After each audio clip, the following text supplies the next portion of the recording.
Hey everybody, hello and welcome. In today's video, I got something a little different here for you. I've been doing reactions to other stuff and a random video just kind of showed up on my recommended feed here.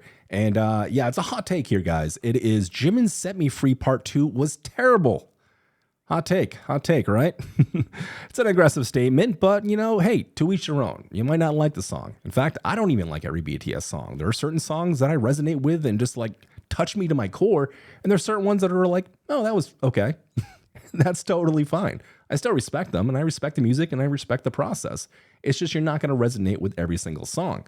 Now, obviously Face is on the way and everybody's very excited. They're very hyped up for this whole thing, as they should be. I mean, Jimin is one of the most celebrated members of BTS. People love the guy for the right reasons. The dancing is incredible. The music's incredible. He has his own trademark style of vocals that people have just fallen in love with, which is great to see. Now, Jimin didn't exactly deliver. He didn't exactly deliver what we were all expecting. That excited me. I like the abstract stuff. I think it's weird and I like seeing artists go in a different direction. But to a lot of people, I feel it probably was a bit of a letdown, especially when you've been counting down the minutes, the hours, the days, everything until it was released. And it wasn't what you recognize from the last 10 years. But keep in mind, this is Jimin stepping out on his own 2 feet as a solo artist and saying, no, this is me. I'm going to do whatever creative process I want to do. And he's just releasing it with us. He also doesn't need to do this. As you probably know, they're going to be going to the military fairly soon. And, you know, that's a different conversation. And he could be taking this time to really just get in some R&R and just hanging out with friends, barbecuing, drinking at night, doing whatever the hell he wants to do. But he decided to write more music. This is their passion. This is what they're good at. And this is just what they want to do. And I think at this point in their career, they're really just writing music for themselves. They're coming into their creative own. This is a very exciting time to be a BTS fan, even though they're not all together. They're branching out. They're trying new things, and they're getting more experimental. This only screams that things are going to become really, really interesting in 2025 when they come back. Anyway, let's pull this video up, and let's see the different take on this song.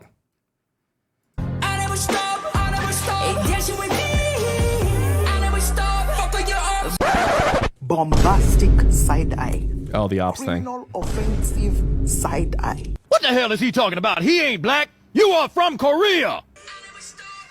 It's hard for me to commentate on that. I literally just figured out what ops was yesterday when I released the reaction and someone told me. I'd never heard that before. It was completely new to me, so I don't get it. And as a white dude, like I guess I don't have a bull in the fight either way. I'm not, you know, African American. I'm not Korean. I'm not whatever. So I don't know. Maybe you could take offense to that, I guess. Oh, maybe she'll explain it.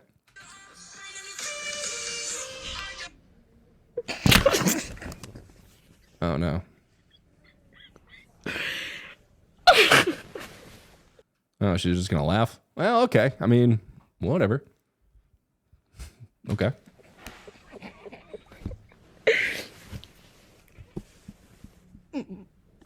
So, Jimin just released Set Me Free Part 2, his first pre-release track from his album, and boy was it disappointing to say the least. Now for those of you that don't know, Suga has a song in his mini album that was released a few years ago called Set Me Free. So obviously I thought Jimin was making his own version / remix continuation. I thought the same thing as well, and on my reaction video, we actually listened to that before we got into Set Me Free Part 2 and tried to find the similarities or differences or any sort of continuation on that. So I know I wasn't alone in that. Even this lady here felt the same thing. To the song, but apparently he wasn't. In an interview with Consequence, he said, there isn't a connection, and we weren't trying to divide part 1 or part 2, but since it turns out my song talks about freedom and moving forward, and his song talks about some of the stories that come before, I thought it would be good to come after that. Well, yeah, so somebody left a comment that I thought was really interesting. They said it's like a spiritual continuation in some kind of way. They're not merged together, but they touch on some of the same themes and have some of the same vibe to them. 1 or part 2, but since it turns out my song talks about freedom and moving forward, and his song talks about some of the stories that come before, I thought it would be good to come after that. Well, he should have stated that before he actually released the song, like it would have been nice to clarify that before teasing and releasing the track. Yeah, maybe it would have been nice, but I don't think he really owes us anything. And yeah, so we don't need it to be laid out for us. It's just kind of is what it is. I guess I can understand being kind of annoyed by that, but Keep in mind, this man does not owe us shit. Like I'm over here thinking Set Me Free Part 2 is about to be a nice little slow song like the original, but Does she think that Set Me Free, the interlude from Suga on D2, is a nice little slow song? Okay, well, yeah, maybe at first glance you hear, you hear like the birds chirping, and you hear like that beautiful strumming guitar and Sugar's singing voice and everything, and this slow moving kind of almost quasi ballad type of song, and you think, hey, this is sweet and this is nice and I like the chimes. But make no mistake, these guys are masters of contrast. Okay, this song might sound pleasing and easy on the ears, but in reality, there's layers to this dude. Like, he's talking about the issues that he has and struggles with depression that comes out of nowhere, and like dealing with certain types of people that are, don't like him in some kind of way, and moving past it and really just kind of celebrating the fact that you're almost getting to the point where it's not going to wear you down and bother you and have such an effect on your soul. So yeah, at first listen, yeah, it does seem like a nice little slow song, but make no mistake, all right? These are not just little frivolous throwaway songs that mean nothing. There's layers and context and depth to these songs. it was the complete opposite. Anyways, before we talk about this song, let's talk about the music video and the choreography. Starting off first with the music video. I like the fact that the music video had a very simple basic concept and how it was all just shot in one particular place. This MV reminded me of On, just for the pure fact that the music video is very heavily choreography based and Yeah, okay, so I got this this as well. I didn't really notice a difference between or a similarity between On, but I've heard a lot of people talking about it. And I think it might not be just from the location, although she has an interesting take on this. I think it's more with the actual music itself, the orchestrations, like the militaristic, military drums or marching band drums mixed together with, like the horn orchestrations and whatnot. It kind of has like that type of feel to it. I can see it. I didn't make that connection personally, but I can definitely see it now. and there's not really a change of scenery. I love the camera angles and how everything was shot, and how they utilized the lighting in the music video. I also like the body tats. That was very unexpected. Yeah, dude. I think everybody liked the body tats. I think that's an understatement. Yeah, I get it. But I liked it. Apparently the body tats too are they're a poem. They're like some sort of like German poem or something. And I've gone over it a couple different times and I'm trying to piece it together and see what it all means. But it is very, very interesting. I feel like we're going to understand this song a lot more once the entire album comes out and once we have some more time to dissect this and really dive into it, So we'll see. The whole music video was executed very well in my opinion. Great. Next, let's talk about the choreography. Now I love the choreography. The Oh, you do? choreography itself was visually pleasing. There's nothing bad I have to say about it. So this is where I thought that she was going to like say something, because the choreography can be a little different, especially from some of the more softer, like more contemporary style dancing we've seen from him, almost like ballet-esque, and not saying that this isn't, I'm just saying this is a little more jagged, a little bit more schizophrenic in ways. So I thought this is what she would have an issue with. The only issue I have is not really based on the choreography, but Okay. the outfits. I hate, like the I outfits. cannot stand, when an artist is utilizing a bunch of backup dancers, and they put the artist and the backup dancers in the same color clothing. I hate when they do that. That's like my biggest pet peeve. Now I get that, him being Okay. Well, I mean, okay, that's a take. I wasn't expecting that. I've never heard that before. I mean, Jimin is a pretty recognizable guy for the most part. You see him and you're like, oh shit, that is Jimin. I mean, he has some very unique characteristics, but I get it. When there's a lot of people moving around all in the same colored clothing, it can be different, or it can be difficult maybe to just laser focus on him. But I'm assuming this was done by design. It's supposed to be all one crazy movement, almost like insect-like movements, just like twirling around each other. And also, it also plays out at the end of the video where he changes into white and it feels like he's shedding some kind of skin or closing a chapter or being above all this or truly embracing the freedom that he's been talking about. And I think symbolically, that's what it's supposed to be doing. But okay, that's a take. All right. being in black has some type of significant, symbolic meaning in the music video, because at the end of the music video, his outfit changes to white. Okay, and she mentions still it. irks my nerves that he blends in with his backup dancers. Like, Yikes. Okay. All right. She's, here's the thing, man, is like, I don't want to come down on this lady. It's the thing is we're all looking forward to this, and when we're counting down the days, the hours, the minutes until a song is released, until an album is released from an artist that you truly respect and love, and it's not quite what you wanted, it can be a huge letdown. And I think that's what she's doing. She's kind of nitpicking at things because it wasn't exactly what she was expecting. And I don't think it was a lot of what everybody was expecting. But hey, you know, sometimes songs take a little while to grow on you, or maybe you're just not a big fan. And that's totally fine. That's totally fine. But when it comes from such a passionate base like this, I can understand feeling a little bit hurt by it. But just keep in mind, he's not trying to hurt anybody. He's just expressing himself in a completely new way.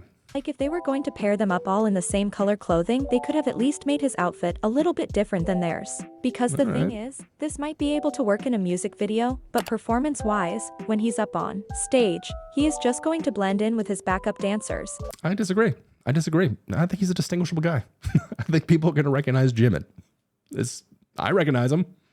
Yeah, I don't think that's going to be an issue, but whatever. The whole thing is just visually annoying. But anyways, enough about that. Let's finally talk about the elephant in the room, the song. Off the back, the first verse of the song caught me completely off guard because of his voice. I want Jimin to never use that tone of voice to sing ever again. Oh. Yeah, she's hurt by this. She's hurt. I can tell, man. She's probably been looking forward to this song for a while, and it came out, and the first hook she hears, the first sound she hears, and she's expecting those classic Jimin vocals, and it's just not that. And you can tell it definitely upset her. And hey, whatever. I get it. We're invested, you know, but let's just remember to celebrate these artists. You know what I mean? Let's just remember to, like, you know, if they want to try something new and experiment and go off on their own or whatever, like, that should be exciting to us. They're not going to keep rehashing the same thing over and over again. They're going to try to continue to get better. They always said that, and they still stick by it. We'll do better. We'll do better. That's what they're just trying to do. But okay, I mean, I know that you don't want him to sing like that ever again or do that ever again, but it's not really your choice either. The first verse of the song was so unbearable to listen to. Like, talk about a horrible way to start off a song. And just when I thought it couldn't get any worse, he says, I never stop. F all your ops. I honestly almost clicked out of the song after I heard that. What is the obsession with K-pop idols? Misusing AAVE. This lyric doesn't... Is that something that happens often? I didn't even know if it did. I don't know. Even makes sense in the context it's being used in, like it has zero correlation to what he was even talking about. This is equivalent to when Jungkook said, can I someday finna find my time, or when Lisa said, you gone finna catch me. My thing is, if you are going to go out of your way to use AAVE, African American Vernacular English, in your songs, especially when you don't speak that way or use that terminology in your everyday life, then the least you could do is use it right. Okay, so I don't know shit about African American vernacularly or whatever. I get some black friends, but I mean, I don't know. That's about the extent of that. So it's hard for me to, you know, say as a white dude, you know. But I don't know, dude. Like, he's just experimenting with music, experimenting with sounds. I mean, it's the idea is you're supposed to be mixing words together and trying to create something new. And maybe it's not like the correct way to say something. But who says what is the correct way to say something? Is it what is popular or whatever? I mean, things change all the time. Trends change all the time. I don't know. I mean, I don't have a bull in the fight either way. I don't think it has like any sort of like deep cultural meaning, I would assume. Just because I've never heard my friends talk like that. But I don't know. I think she's... I don't know. It's difficult for me to say just as a regular white dude, you know? I don't know. I guess you could be upset by it. I don't see a big deal with it, but again, I'm just a white dude. Like, the least you could do is use it correctly and in the right context, so it could at least make sense. And also, so the people that do use that terminology can understand what the hell you are trying to say. People don't understand when they misuse and butcher AAVE, especially in songs. It makes them look stupid and poorly educated. Ooh, come on, lady. Come on, lady. I'm trying to be nice here. I'm trying to be nice here. Do not call my man stupid and uneducated, or he looks stupid and uneducated because he didn't lay this sentence down like you wanted to. That's a bit of a stretch here, and you were treading a very thin line, my friend. A very thin line, okay? Oh my gosh. I mean, whatever. I mean, to each their own, but that is aggressive, and I do not agree with that statement one way, shape, or form. And it makes the song sound ridiculous, sloppy, and poorly done. Like, okay, ridiculous, sloppy. It makes the song sound ridiculous, sloppy, and poorly done. be interested to know what you know about music theory and structure and sound design and beat mapping and melody and harmonies and chords. Yeah, something tells me you don't know. Okay, all right. I'm not getting angry. I'm getting a little triggered here because I feel like he's being attacked, but let's give the benefit of the doubt here. Like, does Jimin himself even know what ops mean? Like, I can guarantee you he has never said or used that word in his life before. Also, I would like to know. How can you guarantee that? Do you know him? Do you hang out with him on the reg? I mean, yeah, he's a pretty candid guy, and it's awesome that we get the lives every once in a while, and you know everything that we've seen and all the time he's spent on camera. But you can't guarantee anything about this man's life. We just don't know. So that's a weird statement. No, what ops Jimin is talking about exactly. Like, sir, you are a rich upper-class Korean man living in the suburbs. Exactly what ops do you have? Okay. So he's not allowed to talk about the fact that his people that are attacking him because he is a rich Korean man now. I mean, he's rich because he earned that, because he worked his ass off to get there and started from meager beginnings and has had some pretty strong hate along the way. Even to this day, again, I think they have death threats, like almost on like a daily basis. Not just him, all of the guys. And they still decide to step out and jump in the spotlight or release music for our enjoyment. And yeah, even at the risk of a death threat. You know what I mean? Like, they don't need to be doing this. He doesn't need to be releasing any of this. He could just do it for himself or whatever. I don't know, man. I think the take is going in the wrong direction here. Anyways, the pre-chorus and the chorus are the only bearable listenable parts of the song. That doesn't sound atrocious. But that second verse was absolutely horrid, and that auto-tune was making everything worse. At some point during the second verse he started yelling. That mix with auto-tune was the worst combination ever. Like, it almost made my ears bleed, like my ears feel so violated. Okay, lady. Okay, all right. I understand. Okay, we've been hyping this song up for a while, and it's not what you expected. But I don't think that you were violated. And your ears do not almost bleed. Come on now. We're going off the deep end here. We're going off the deep end. Jesus, come on. I just experienced musical terrorism. Oh, what the fuck? We gotta start throwing artists in jail for making these diabolical songs. Now that's a sentence I don't think I've ever heard before. I've just experienced musical terrorism, and I think we should throw these artists in jail for making such diabolical music. I mean, I'll give it to her. She's passionate. She's passionate for sure. But the gloves are kind of off here at this point. I was trying to be nice. I was trying to, see your point of view and just whatever, every song's not for everybody. But no, ma'am, you were not assaulted. Your ears did not almost start bleeding. This is not musical terrorism. And I don't believe Jimin should be put in jail because things have not been laid out how you think they should be laid out. You are just nitpicking like crazy. And I don't want to get too upset here. But this is a little upsetting. This is a little upsetting. If you claiming to be a fan, if you're claiming to be someone that enjoys your music, like, why would you release this? What is this video about? Why is this out there? If you know anything about him, if you know anything about his journey, if you know anything about his growth, like, why would you put this out there if you're a fan? Is it a views thing? Is it a monetary thing? Are you getting money off this? I mean, it's got almost 100,000 views, but like, what the fuck are you doing? What is this? I'm not even angry. I'm literally just sad. I'm kind of sad for you. I am sad for you.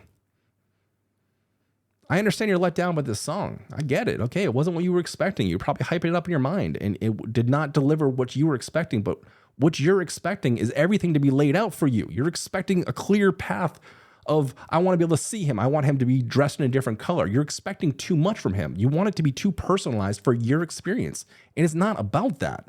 This is about the integrity of an artist coming to his own, about stepping out as a solo artist and trying something new and exciting. And that should excite you as a fan. You shouldn't try and tear him down because it didn't deliver exactly how you wanted it to be delivered.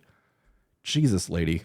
All in all, this song was egregious, most definitely not his best work, but I still have a little hope that the rest of his songs in his album sound decent. And do you think you deserve them?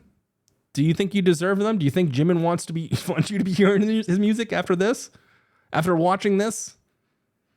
Who knows if he'd watch this video? Who knows? Who knows what he's doing? He could be at home right now watching this video, and you could have just hurt this dude because he didn't do things exactly how you wanted them done. Fucking grow up, lady. That this song was the only experiment gone wrong. But in the meantime, I'm going to put my expectations very low because I was really looking forward to his album. I like a lot of his solo songs in BTS albums, but after this musical disaster I just heard, I honestly don't know what to expect anymore. Yeah, well, here's the thing. I don't give a fuck what you expect. I don't think anybody cares what you think at this point. Or maybe they do. I don't know. I don't know who this person is. They got more subscribers than I do. Maybe they're higher on the hierarchy of this bullshit. I tried, man. I really tried. I try to see this from the angle of, you know, being let down and hyping a song so much up and it not being what it is and the disappointment you feel from that and the fact that that's okay. That's how I kind of wanted to go into this video. But at the end, she went off the rails, dude. Calling this musical terrorism and she feels attacked and like he should be put in jail. I know it's supposed to be a joke or whatever, but it's fucking hurtful, dude. And it's horrible. And it's just adding more hate out there that does not need to be out there. I'm sorry that this song is not up to your expectations of what you think good music is. I'd be interested to hear your thoughts on what you think good music is, by the way. Maybe we should do that. I don't know if I'll ever release this on YouTube, but if I do, I'm going to be sure to leave my contact information down below and we should have a chat. We should talk music theory. We should talk it. What do you consider good music? Oh my gosh.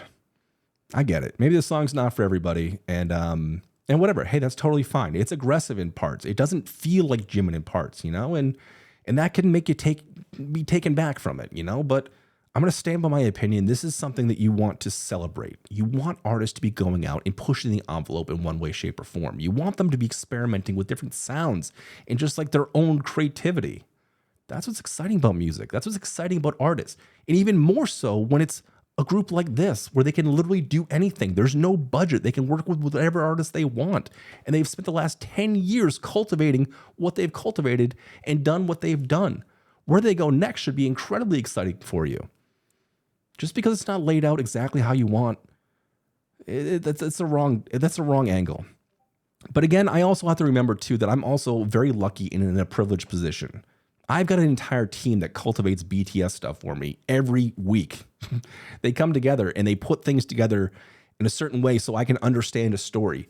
And if I didn't have that, I would probably even still be a little confused by the story of BTS. I'd be confused by the progression and I'd be a little confused about, you know, just watching them get better, you know, because my timelines and things like that would be off. So I got to remember that not everybody is as lucky as I am, and it has a group of people, like you guys watching now, that put together stuff for me and help me understand, you know, the artistry of these artists. So I guess I got to take that into consideration as well. And I'll just chalk this up to a lady that overhyped something, not overhyped, but was very excited for a release, and it did not deliver what she was expecting, and she feels let down and hurt by that. And you could say, hey, maybe that's just because she's such a passionate fan. But I think at the end of the day, what's the point of releasing something like this? You're just going to end up hurting. I don't know. It just makes me sad. All right, I'm done recording videos for the day. This one angered me. That's going to be it. I'm not sure if this will be on YouTube. If it is, like and subscribe, I guess. I don't know. If not, see y'all later. Bye-bye.